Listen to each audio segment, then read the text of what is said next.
أستغفر الله إن الله كان توابا أستغفر الله إن الله كان توابا أستغفر الله إن الله كان توابا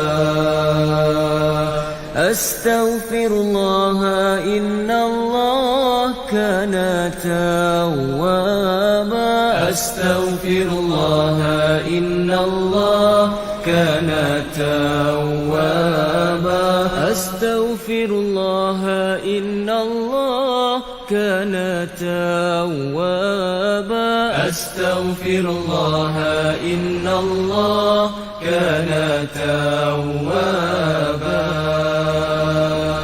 أستغفر الله إن الله كان توابا أستغفر الله إن الله كان توابا أستغفر الله إن الله كان توابا أستغفر الله إن الله كان توابا أستغفر الله إن الله كان توابا أستغفر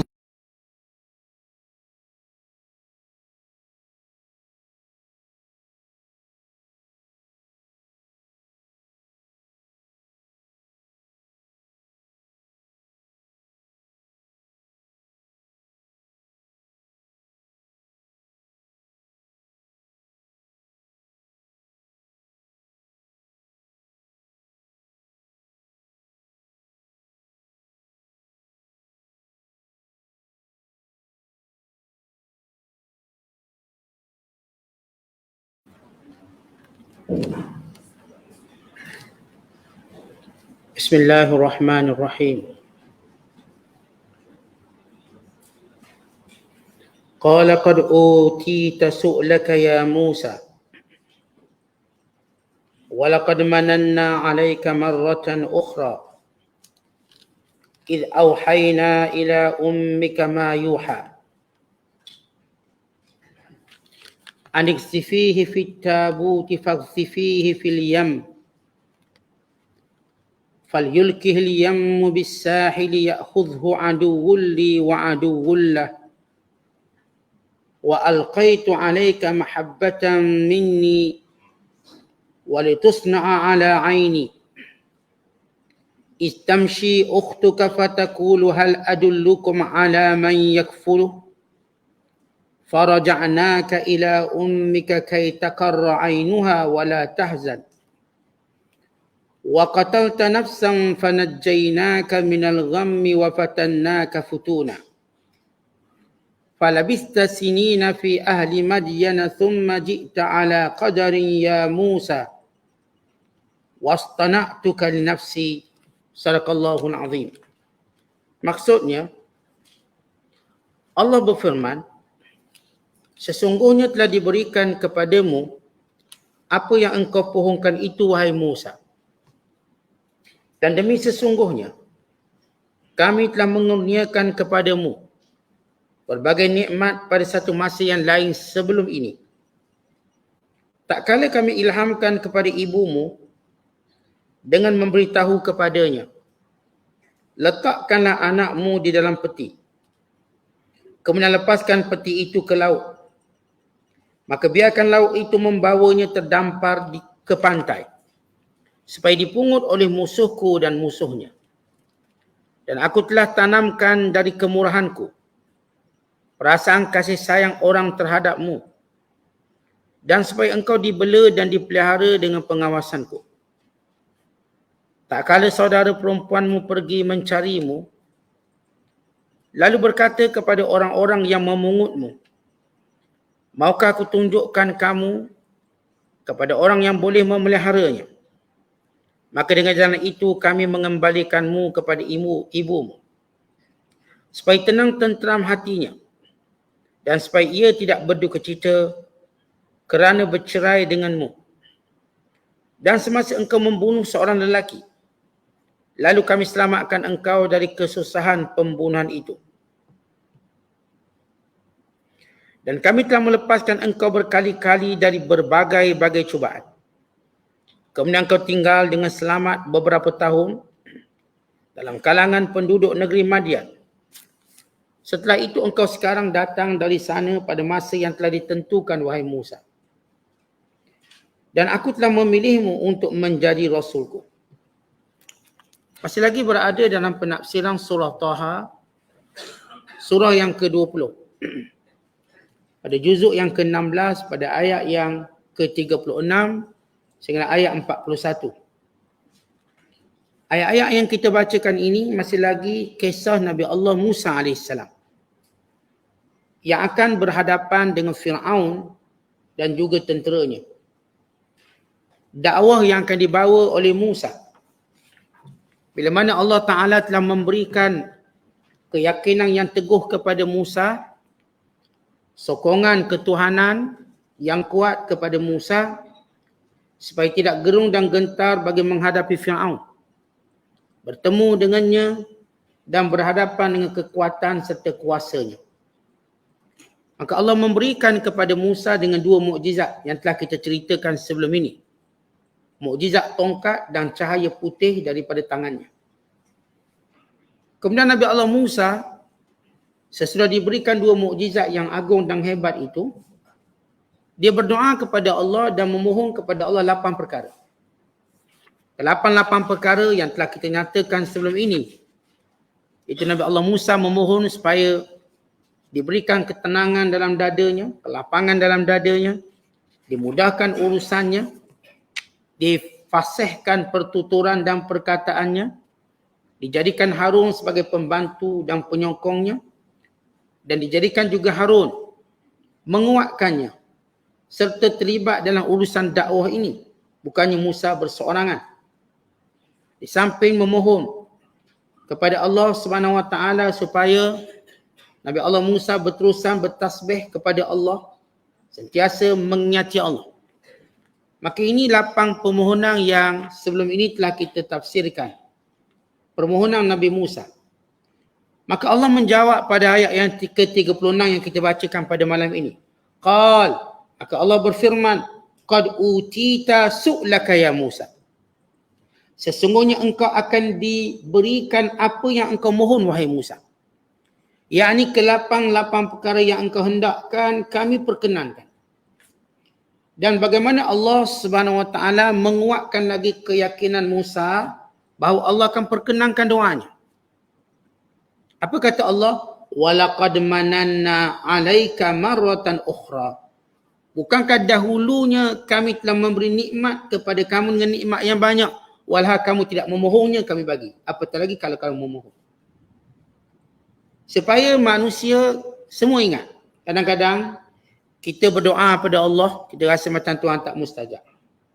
Kita berdoa pada Allah rasa macam lambat mustajab. Kita berdoa kepada Allah, keyakinan tu agak kekurangan. Sedangkan kita lupa, Allah Ta'ala telah berikan kepada kita apa yang kita tak doakan. Kesihatan tubuh badan, anak pinak dan sebagainya. Kita duk fikir yang kita doa ni belum dapat atau tak dapat lagi. Kita lupa nikmat-nikmat yang dah kita dapat. Tidakkah itu menunjukkan betapa Allah pemurah dan tidak mensia-siakan doa dan permohonan orang beriman? Kerana itu Allah ingatkan kepada Musa AS. Wahai Musa, kamu mohon 8 perkara, kami bagi. Bahkan sebelum ini pun kami dah beri pada kamu. Dengan 8 nikmat. Dia mohon 8 dan Allah perkenankan. Kemudian Allah menyebut 8 nikmat yang sebelum ini Musa dapat walau dia tak mohon. Allah sebut satu persatu. Dengan firman-Nya, "Idh auhayna ila ummika." Nikmat pertama yang kami berikan kepada kamu. Ni 8 nikmat. Dalam ayat ini terkandung 8 nikmat yang Allah berikan kepada Musa. Sesungguhnya kami, dan ingatlah ketika mana kami mewahyukan kepada ibumu, wahai Musa, supaya dia menyimpan kamu dalam peti, lalu mencampakkannya ke dalam sungai Nil. Di sini disebut perkataan Yam. Yam ni makna laut. Tapi laut yang dimaksudkan di sini ialah sungai Nil. Kerana sifat sungai Nil yang luas seumpama laut. Dan sungai Nil yang dianggap sebagai sungai yang terpanjang di dunia. Walau sebelum ni kalau kita belajar geografi, nak cari sungai panjang tu amat masa. Dulu dia kata sungai panjang ni Amazon di Brazil. Mereka buat sukatan ataupun jarak, mengukur jarak buat kali yang kedua, ketiga. Akhirnya mereka mengetahui bahawa sungai paling panjang di dunia sungai Nil. Yang merentasi puluhan negara. Kita ada sungai Nil yang terkenal yang kebanyakan laluannya ialah negara Mesir itu sendiri. Selain daripada Sudan. Dan beberapa buah negara Afrika yang lain. Di samping sungai Nil yang kiri kanannya, di antara yang dianggap tanah tersubur di dunia yang disebut sebagai black sand, tanah hitam yang subur, apa benda pokok pun boleh hidup. Dari kesuburan sungai Nil. Bahkan ia menjadi nadi ekonomi yang kuat kepada Firaun. Sebab itu Firaun mendakwa sungai Nil ini dia milik dan mengalir dengan perintahnya. Kerana kesan sungai Nil pada ekonomi itu begitu kuat kepada kerajaan Firaun, kekuasaan Firaun. Maka Allah ceritakan di sini bagaimana salah satu daripada nikmat yang Allah berikan kepada Nabi Musa, waktu Allah selamatkan kamu dengan cara Allah mengilhamkan kepada ibumu. Dalam ayat ini kita sebut ataupun kita lihat perkataan yang digunakan il auhayna, ketika mana kami wahyukan. Apakah ini bermaksud ibu Nabi Musa ini Nabi? Jawapannya tidak. Ibu Nabi Allah Musa AS bukanlah seorang Nabi, tapi seorang perempuan yang solihah. Perkataan auhayna bukanlah mutlak kalau disebut maka ia memberi maksud Nabi. Kerana Allah juga berfirman dengan nada yang sama kepada lebah. Wa auhayna ilan nahli anittakhiri minal jibali buyuta. Dan kami wahyukan kepada lebah supaya menjadikan rumah-rumah peninggalan orang sebagai sarang-sarangnya. Dan gunung ganang sebagai sarangnya. Apakah maksud Allah wahyu pada lebah bererti lebah Nabi? Dan demikian juga ibarat yang Allah Ta'ala sebut ketika mana mewahyukan kepada Maryam. Bukan juga Maryam sebagai seorang Nabi. Sebab itu sepakat para ulama tidak ada Nabi perempuan. Melainkan pendapat Ibn Hazmin Al-Zahiri. Ibn Hazmin Al-Zahiri, beliau menganggap ada Nabi perempuan. Antaranya ialah Maryam dan ibu Musa berdasarkan ayat wa auhayna. Tetapi para ulama membantahnya. Kerana sepakat para ulama tidak ada Nabi di kalangan perempuan. Nabi dan Rasul cuma di kalangan lelaki. Maka di antara nikmat yang Allah berikan, Allah wahyukan, perkataan wahyu di sini pertama, Allah ilhamkan kepada kepada ibu Nabi Musa. Yang kedua, Allah jadikan ibu Nabi Musa nampak dalam mimpi apa yang patut dibuat. Ini kerana Nabi Allah Musa lahir pada tahun di mana Firaun akan membunuh seluruh anak lelaki. Kita tahu bahawa Nabi Allah Musa dengan Harun adik-beradik. Kenapa Nabi Harun tak dicampakkan dalam peti, dibuang ke laut? Sebab ketika mana Firaun keluarkan qara undang-undang membunuh anak lelaki Bani Israel. Dibunuh dan dibunuh akhirnya mereka para bangsawan Kipti mengadu pada Firaun, kalau bunuh semua anak lelaki, maka negara ini tak ada anak lelaki yang akan buat kerja. Kami tak nak kerja. Sebab mereka dah biasa menjadikan orang-orang Bani Israel sebagai pekerja buruh, murahan. Bahkan kadang-kadang tak dibayar, melainkan upah makanan. Bahkan kadang-kadang tak dibayar terus. Sehingga ribuan yang mati. Bahkan satu catatan sejarah menyatakan bahawa dalam pembinaan piramid terbesar di Giza, hampir 100,000 orang mati. Hampir 100,000 dan catatan sejarah. Walaupun ini tidak ada dalam nas Quran ataupun hadis. Nas Quran cuma menyebut mereka ditindas dan dibunuh. Ya mungkin jumlah lebih besar pada itu. Yang dibunuh anak-anak kecil, yang orang dewasa pula dipaksa kerja melebihi masa dan tidak diberi upah dan gaji, tidak diberi makanan. Melainkan sebahagian mereka yang bersimpati yang beri makanan. Akhirnya mereka mati kebuluran dan kerja keras, kerja berat. Maka akhirnya Firaun keluarkan qara, diselang-seli waktu pembunuhan anak lelaki Bani Israel, maka Harun lahir pada tahun di mana tidak dibunuh anak lelaki. Supaya ada bekalang buruh. Manakala Musa lahir pada tahun dibunuh anak lelaki. Kerana itu, ibu Nabi Musa menyimpan Nabi Musa dalam tabut. Tabut ni peti yang dibuat khas, yang timbul. Mengikut catatan sejarah, Asalnya ibu Nabi Allah Musa bila dia bermimpi dan melihat apa yang patut dibuat dalam menyelamatkan Nabi Musa, kerana tentera Firaun menggeledah setiap rumah dan setiap mencari setiap wanita yang melahirkan anak. Di mana ibu Nabi Musa menyembunyikan kelahiran sebab anak lelaki. Yang lahir anak perempuan dia tak sembunyi kelahiran. Kerana lahir anak lelaki. Maka ibu Nabi Allah Musa buat satu peti, letak Nabi Musa, diikat tali pada peti tersebut dan dihanyutkan. Bila tentera tu menggeledah, tak ada anak. Bila mereka keluar, baru ibu Musa tarik balik. Sehingga pada hari kejadian tali itu putus. Yang menyebabkan dia tu dihanyut sampai ke istana Firaun. Maka Allah cerita itu nikmat. Nikmat pertama bila Allah jadikan ibumu mendapat ilham, kami berikan ilham, letak kamu dalam peti, dihanyutkan dalam air dan dalam proses kamu dihanyutkan, kamu diselamatkan. Dan cara Allah selamat begitu aneh, luar biasa. Kerana apa? Kerana peti yang berisi bayi ini dihanyut ke istana Firaun yang keluarkan kara bunuh anak lelaki. Anehnya bila dia berada dalam dakapan istana Firaun, dia tidak dibunuh bahkan dimuliakan. Allah sebut nikmat pertama, Nabi Allah Musa selamat dalam peti yang dihanyutkan oleh ibunya. Sampailah ke istana Firaun yang disebut oleh Allah. Falyulkihil yam. Lalu laut itu mencampakkan peti ini bisahi ke pinggiran, kita sebut sampai ke tempat di mana bayi itu dah tak hanyut. Bisahi ya'khudhu, lalu diambil bayi itu, yakni peti itu. Aduwulli, musuhku, yakni Firaun. Wa aduwullah, dan musuh-musuh juga yang hendak membunuhnya. Itu yang pertama. Nikmat yang kedua kata Allah, wa alqaitu alaika mahabbatan minni, dan aku jadikan siapa pun tengok kamu jadi sayang. Yang pertama melihat Nabi Musa ila Asia binti Muzahid radhiyallahu taala anha. Asia isteri Firaun. Yang setengah riwayat menyebut ia isteri kesayangan Firaun dan tidak pernah disetubuhi. Tidak pernah disetubuhi, dia isteri. Kerana Firaun tidak mampu mendekatinya. Kerana Allah pelihara Asia ini. Tapi dia disayangi. Yang pertama melihat Musa ila Asia. Maka Asia pun jatuh cinta melihat Musa. Rasa sayang. Diikuti oleh pembantu-pembantunya. Pun rasa sayang juga. Yang akhirnya Firaun tengok. Firaun pun dia tak benci tengok. Yang ini disebut oleh Allah. Wa alqaitu alaika mahabbatan minni, dan aku campakkan rasa sayang. Manusia bila melihatmu. Kalau orang Melayu kita ni dah ambil ubat pengasih kan? Ubat pengasih. Nak suruh orang sayang kita, baca ayat ni. Baca ayat ni pada anak-anak kita biar orang kasih, biar orang sayang. Baca ayat ni biar orang suka, orang tak marah kita. Orang kita dia banyak guna dia apa yang disebut sebagai sempena. Munasabah. Mana-mana ayat yang agak-agak dia rasa boleh dibuat tu dibuat. Kadang-kadang dia buka kedai. Nak suruh kedai ni terpelihara, terjaga, laku.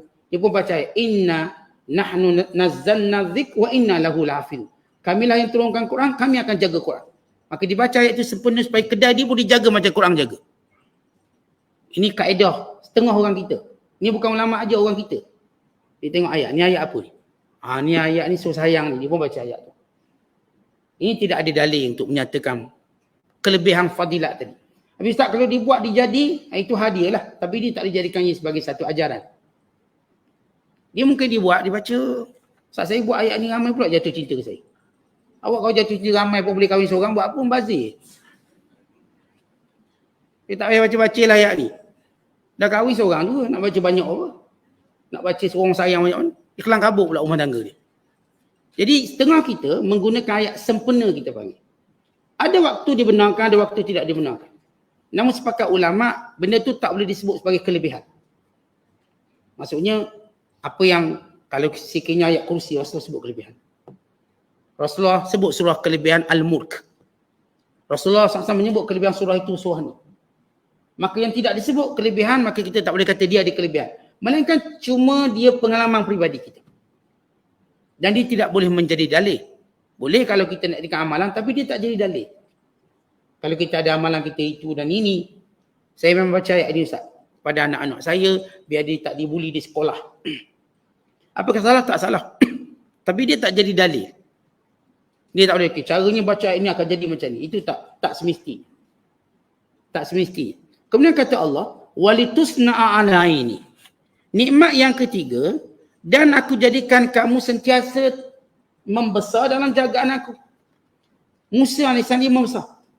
Firaun tetap tidak nampak Musa mengancam kerajaan dia. Kenapa? Kerana Allah pelihara. Dan kadang-kadang kita masih kecil tak nampak mengancam, dia dah besar. Ni macam mengancam ni. Dengan tubuhnya besar, dengan sasa. Tengok cara dia buat lain, dia tak sembah Firaun. Juga tidak sembah berhala macam Firaun sembah. Tetapi Firaun macam tak syak. Tak syak kenapa? Kerana Allah jaga. Ini disebut walitusna'a ala aini, dan kamu dipelihara dengan pengawasan aku. Ini nikmat yang ketiga. Kalau ikut biasa-biasa, dah lama kau mati, kena bunuh. Ya, sesuatu yang disembunyikan, berapa tahun boleh bertahan? Kita nak sembunyi suatu benda. Berapa lama boleh bertahan? Tak lama. Orang kena nak menyamar, lama mana dia boleh menyamar? Tak lama. Tapi bagaimana Musa AS boleh menyembunyikan identiti dia? Sebagai Bani Israel. Tak diketahui dia Bani Israel oleh Firaun dan tenteranya. Dia sembunyikan ceritanya tentang biodata dia siapa. Dia anggap ini cuma pemberian sungai Nil. Ini bayi sungai Nil. Dia tak syak bahawa ini daripada Bani Israel. Dia pun tak cari siapa mak dia. Tak cari. Patutnya logiknya carilah siapa mak dia.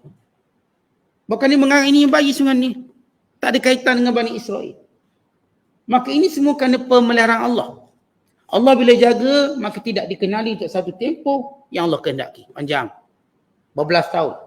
Ada riwayat menyatakan Musa membesar istana Firaun sampai umur 17 tahun. Ada yang menyatakan sampai umur 28 tahun. Dan kemudian dia pergi ke Madian 10 tahun menjadi 38 tahun. 38 tahun. Ada yang menyatakan demikian. Atau duduk lebih sikit sehingga dia bergerak ke balik semula ke Mesir untuk bertemu ibunya pada usianya 40 tahun. Maka dia mendapat wahyu di situ. Artinya berbelas tahun duduk istana Firaun. Belas tahun tapi tak diketahui. Dia Bani Israel. Dia keturunan Bani Israel. Dan dia mengancam akan jatuhnya kerajaan Firaun.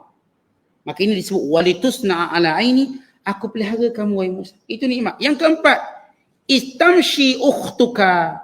Dan ingat nikmat aku yang keempat, ketika kakakmu berjalan mengikuti aliran sungai yang membawa kamu dalam peti. Fatakun. Nabi Allah Musa sampai ke istana Firaun. Maka perkara pertama Musa dia pun nangis. Bayi menangis, lapar, nak minum susu. Maka seluruh dayang-dayang istana beri minum susu. Semuanya Musa enggan buka mulut dan menangis. Maka ini ketakutan selepas Allah campakkan rasa sayang. Apakah yang lebih bimbang daripada yang paling membimbangkan kita? Mereka orang yang kita sayang tak nak makan. Kita anak-anak kita kalau tak makan bimbang kita. Padahal ada gemuk dah anak kita. Tak makan pun kita bimbang. Ini kan yang bayi-bayi ni. Tiba-tiba tak makan susah hati kita. Sebab kita sayang. Kerana kita tahu tak makan boleh mati. Akhirnya semua cuba menyusunya, semua gagal. Dan ketika itu kakak Nabi Musa. Setengah ahli sejarah menyatakan kakaknya bernama Maryam. Setengah menamakan Maryam nama kakak dia. Kakak dia diikut waktu hanyut tadi Nabi Allah Musa dia pun ikut. Sebab itu Allah sebut istamshi ukhtuka. Dan ketika kakakmu wahai Musa berjalan ikut kamu, fatakul, dan dia berkata. Maksudnya bila dia tahu huru-hara dalam istana Firaun kerana bayi yang menangis. Maka si kakak ni minta izin masuk untuk tolong selesaikan masalah. Lalu kakak ni berkata, hal adullukum ala man yakfuluh. Maukah aku tunjukkan siapa yang boleh menjaganya. Bukan sekadar sebut menyusu, menjaga. Kenapa sebut menjaga bukan sebut menyusu? Kerana bayi ni dia menyusunya 24 jam. Maka tak mungkin datang cuma menyusu, melainkan dia perlu jaga untuk satu tempoh sampai bayi tadi putus susu. Maka sebab itu disebut yakfuluh. Sebab bayi kan bila dia menyusu, lepas tu nak susu lagi. Nak susu lagi. Kalau sekadar ibu Musa pergi menyusu, kemudian balik diulang alik ke istana, agak sukar. Bukan menyebabkan kerinduan ibu Nabi Musa itu akan melampau-lampau. Maka sebab itu kakaknya kata, man yakfuluh. Dalam satu kisah menyebut, ketika mana kakak dia tadi ikut, sampai dah dia nampak adiknya diambil oleh istana. Kemudian Dia mendapati kecoh kerana Musa menangis, tidak ada yang menyusukannya. Lalu si kakak ni pun masuk. Tuan-tuan, bila kakak ni masuk, dia cuba beri susu dia. Dia tak kahwin lagi, dia cuba. Maka budak ni, Musa ni cepat-cepat menyonyoknya. Nak. Lalu dia kata, Tuan Puteri, saya tak ada susu. Tapi saya boleh tunjuk orang ada susu. Jadi bila Nabi Allah Musa AS, dia even tak nak buka mulut pun pada perempuan lain, tapi pada kakaknya dia buka mulut. Tapi kakak dia kata, saya ni tak ada susu. Maka saya boleh tunjuk siapa. Dengan menyembunyikan identiti orang yang dimaksudkan ialah ibu Musa sendiri. Tuan-tuan lihat hebat kerahsiaan dia. Si kakak ni rahsia. Dia kalau beritahu mati, mati semua. Bukan Musa ni mati, dengan kakak dia mati. Mak dia yang, ialah bila anak nampak hanyut, bayangkan perasaan macam mana. Dah hanyut satu hal sampai pula ke istana Firaun. Macam mana perasaan tu? Lagi takut. Maka Allah menenangkan, mengamankan kembali rasa bimbang ibu Musa, rasa takut ibu Musa dengan mengembalikan Musa secara aman tanpa perlu disembunyikan lagi Musa. Sebab sekarang Musa dijaga oleh istana Firaun. Bahkan ibunya diangkat kemuliaan kerana menjaga istana ataupun bayi istana. Walau ia bayi dia. Ya, bagaimana Allah mengangkat ibu Musa.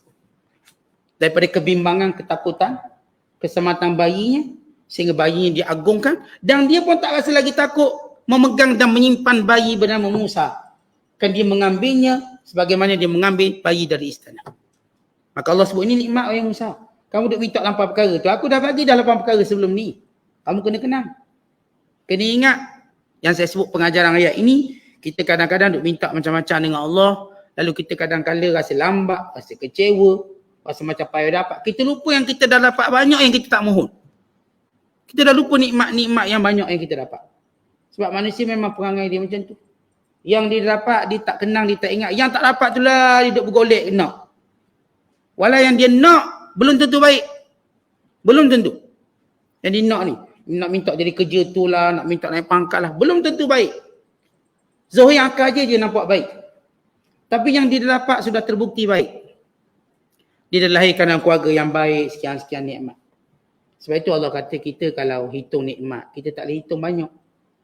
Contoh yang kita minta, sebahagian kecil saja berbanding apa yang kita dapat banyak tanpa kita minta. Cukup kita tahu, kita tak pernah minta hidup di dunia dan Allah bagi. Tentu ada minta nak lahir kat dunia ni, tak benar. Tahu-tahu kita lahir, kita tak minta. Kejadian kita ni kita tak minta jadi, maka Allah jadikan kita. Satu nikmat kerana bila seorang jadi manusia, berarti dia akan mendapat kemuliaan syurga. Tak jadi, tak boleh masuk syurga lah. Jadi ada harapan masuk syurga. Allah jadikan kita pula dalam keimanan pada Allah. Ini semua nikmat yang tak terhitung banyak. Kemudian kata Allah lagi, faraja'naka ila ummika kay taqarra 'ainuha wa la tahzan. Lalu kami pulangkan kepada ibumu wahai Musa, supaya ibumu sentiasa gembira, tidak lagi berduka cita. Baik, itu nikmat keempat. Nikmat kelima kata Allah, wa qatalta nafsan, kamu pernah bunuh seorang. Fanajjaynaka minal gham, lalu kami selamatkan kamu daripada pembunuhan itu. Kamu berjaya melarikan diri sehingga kamu tak dihukum oleh Firaun. Kamu tak dipenjara, kamu tak ditangkap, jauh sekali dibunuh, kamu tidak diazab. Kami selamatkan kamu. Ya, bunuh orang, kita sengaja tak sengaja, kita letak belakang, tapi dia punya kesangnya dia kalau bunuh orang, paling kurang kena penjara dan kena azab. Walaupun pada kejadian bunuhnya ataupun Nabi Allah Musa membunuh orang, tidak sebagaimana orang lain bunuh. Yang pertama kerana Musa AS waktu itu bagi mendesakkan perbalahan antara Bani Israel, seorang lelaki Bani Israel dengan seorang keturunan Firaun bangsa Kipti. Oleh kerana orang Kipti ini menindas Bani Israel, dia rasa takkan ada yang dapat bela, dia rasa dia mampu buat apa saja boleh, maka Musa membantu. Dan Musa AS pertama tak ada niat membunuh melainkan menghalang kejahatan. Yang kedua, Musa AS cuma menumbuknya. Waliknya tumbuknya takkan mati. Tuan-tuan tengok orang bertinju. Mana orang bertinju kena tumbuk mati? Lepas dikalau dia bertinju lagi. Lepas dikalau dia bertinju lagi. Kena tumbuk tak mati. Kalaulah bertumbuk tu dah mati, orang akan haramkan sukan bertinju. Tapi yang tuan-tuan tengok orang bertinju tu, berapa perlawanan dia lawan 50 kali, 60 kali seorang-seorang. Pak mati-mati. Walau itu memang training tumbuk tiap-tiap hari. Kerja dia training tumbuk tiap-tiap hari. Itu pun tak mati. Ini tak training tumbuk orang. Orang macam kita ni tak pernah training tumbuk orang. Ni kalau tumbuk orang patuh tangan kita. Ni bukan senang dengan tumbuk boleh mati orang. Bukan senang. Kita tak nafikan ada yang Allah beri kekuatan luar biasa. Ditumbuk mati. Tapi sekuat-kuat ada dahulu peninju heavyweight dunia. Pun ditumbuk tak mati. Dia pengsang je. Tak mati. Pengsang kita dah biasa pengsang dalam kuliah. Tak ada sangatlah rasanya. Artinya penumbuk bukanlah alat membunuh. Musa AS pertama tak ada niat membunuh. Yang kedua menghalang kezaliman Kipti. Maka tak ada alasan. Namun oleh kerana undang-undang itu membabitkan bangsawan, maka kesalahan kepada golongan bangsawan maka dia anggap besar. Bukankah Nabi Musa orang istana? Takkan dia tak boleh cover lain? Macam kebiasaan kita tahu orang besar dia boleh cover. Dia isunya betul. Nabi Allah Musa boleh cover secara umumnya. Tetapi bila dia melibatkan perbalang Bani Israel, maka tidak boleh dimaafkan. Kerana Fir'aun melihat Bani Israel bangsa paling hina sekali. Maka tidak ada ruang untuk membela Bani Israel. Tidak ada ruang. Membela Bani Israel dianggap satu jenayah. Kalau Musa tidak didakwa atas kes membunuh, dia akan didakwa kerana membela Bani Israel. Kerana ia musuh Fir'aun. Maka hukumannya berat. Maka ini menyebabkan salah seorang daripada menteri yang beriman, yang menyembunyikan keimanannya. Yang waktu itu belum beriman, tapi dia baik dengan Musa. Mencadangkan Nabi Allah Musa supaya lari. Kan dia tahu undang-undang dalam negara ini cuma selamat bila lari. Maka Musa lari. Dengan satu jarak yang jauh. Ya, jarak dia kalau kita sebut Mesir dengan Jordan, Madian beratus kilometer.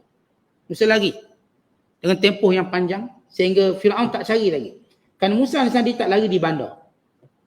Dia lari di tempat yang bukan menjadi laluan Fir'aun ataupun tumpuan Fir'aun. Dan di situ hidup Nabi Allah Shu'aib AS sebagai pengembala kambing. Orang hidup gembala kambing dia tak hidup kat bandar. Dia hidup ke pedalaman. Ghalibnya tak ada orang gembala kambing hidup di bandar. Dia akan hidup di pedalaman. Kan di sana senang mendapati padang ragut, sumber makanannya berbanding di bandar. Musa AS telah diilhamkan oleh Allah lari satu tempat yang selamat. Sebab itu Allah Ta'ala menyebut nikmat yang keenam, wa fatannaka futuna. Dan banyak lagi ujian-ujian yang kami lepaskan kamu wahai Musa. Ujian kelaparan, maka kami lepaskan kamu. Ujian bujang, tak ada keluarga, lalu kami jadikan kamu ada keluarga. Banyak ujian-ujian sepanjang Nabi Allah Musa lari. Ketakutan bersendirian. Maka semua ujian tadi Allah lepaskan kamu.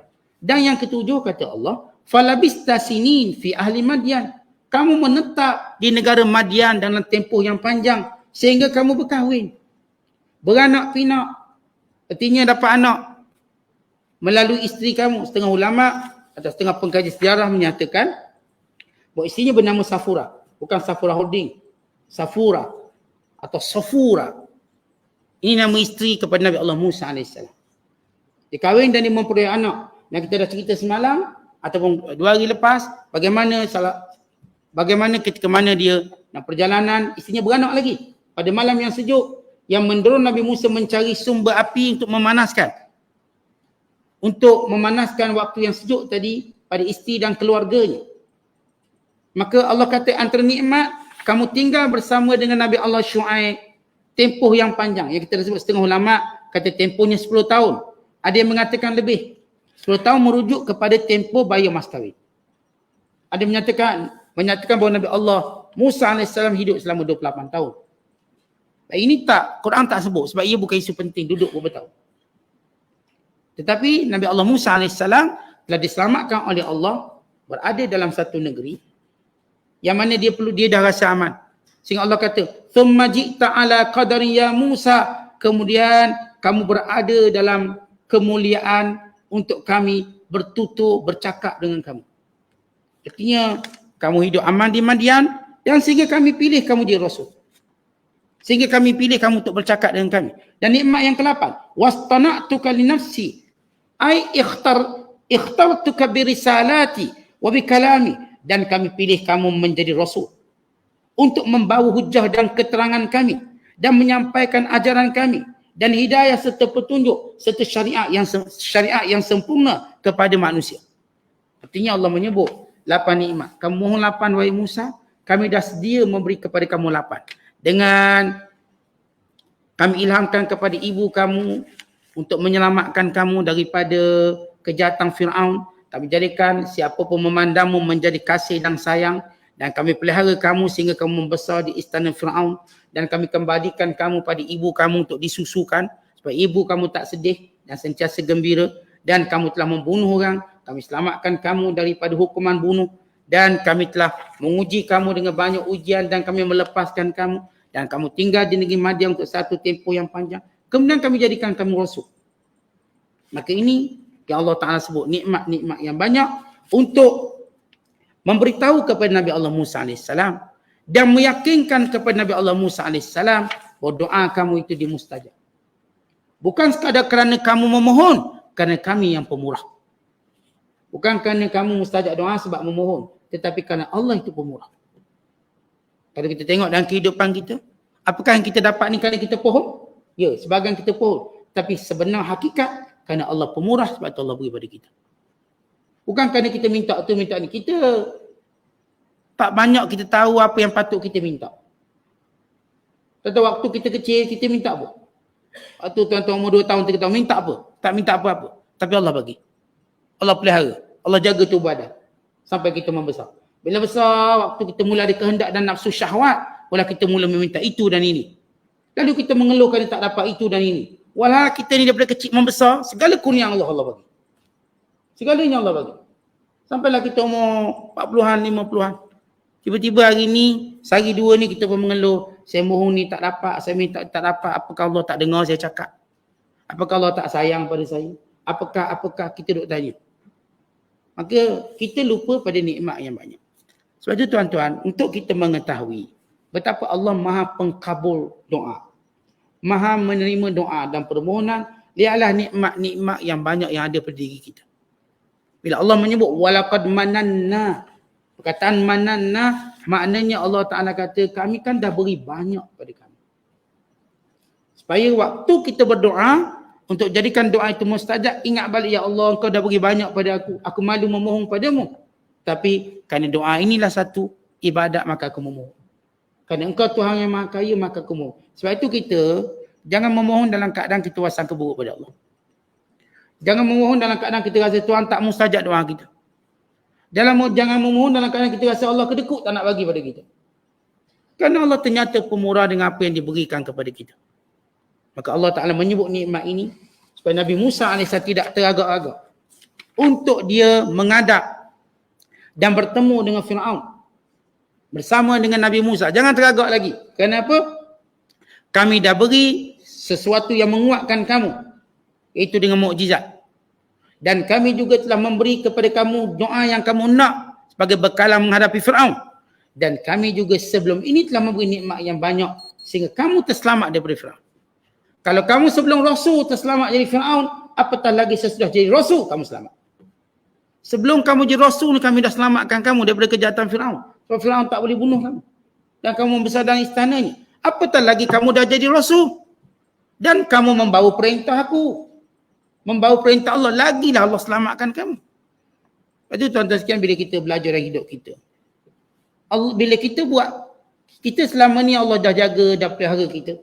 Tiba-tiba kita ragu kalau kita buat perintah Allah, Allah akan selamatkan kita. Setengah-setengah perintah Allah, barangkali ada, kita katakan, cabaran dia. Lalu setengah kita takut nak buat perintah Allah. Sebab lihat cabaran dia. Nanti kan kalau saya buat, saya kena benda tu, kena benda ni. Maka ingat balik nikmat yang Allah beri pada kita. Kalau kita mana kita belum balik, belum tahu apa-apa, Allah dah selamatkan kita. Belum kita buat ibadat pun Allah dah selamatkan kita. Apatah hari ni kita dah buat ibadat dan taat pada Allah. Allah pasti jaga kita. Sebab tu jangan kita takut bila nak buat perintah-perintah Allah. Kerana Allah akan jaga. Kerana Allah, kan Nabi SAW menyebut dalam hadis. Bila mana Rasulullah menyatakan, ihfazillah, yahfazka, ihfazillah, tajidillaha tujahaka. Jaga Allah, Allah jaga kamu. Jaga Allah, Allah sentiasa berada di hadapan kamu. Maka sebab itu manusia diajar, orang beriman diajar, jangan takut bila buat apa sahaja yang berkaitan perintah Allah. Allah jaga.